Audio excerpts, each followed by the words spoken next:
How to find IMO number by name. In order to do that, you may follow up this method.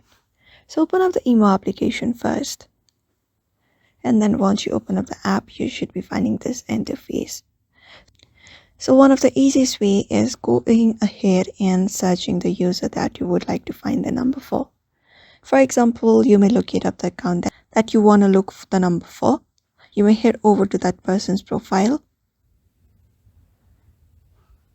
Then after heading over the profile, tap on the name at the top.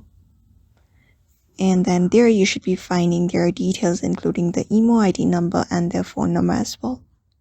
Apart from that, what you can do is you may head back, and if you can't find their name here, you may tap on the search bar in the bottom right. And then from here, you may go ahead and search for the person that you're looking for, that you want to view the IMO ID for.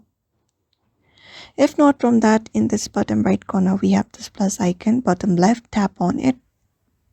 And after tapping on it, we have this add friend section and different options. You may use these options to look out for the friend that you're looking for. Otherwise, also from this given interface, at the top right of your screen, we should be finding a contacts option. Go ahead and tap on it. And after tapping on it, we have this new contacts option called history and different options. Now from here, you may go ahead and locate the person that you would want to look the IMO ID name for.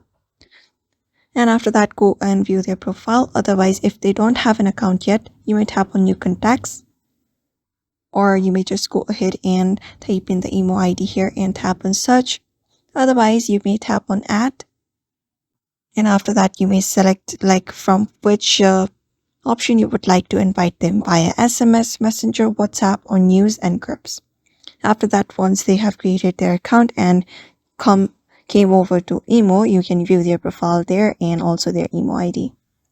So that's it for now. You may follow this method in order to do so. So I hope this video was helpful. Give it a thumbs up and subscribe for more tips and tutorials, and we will see you on the next one.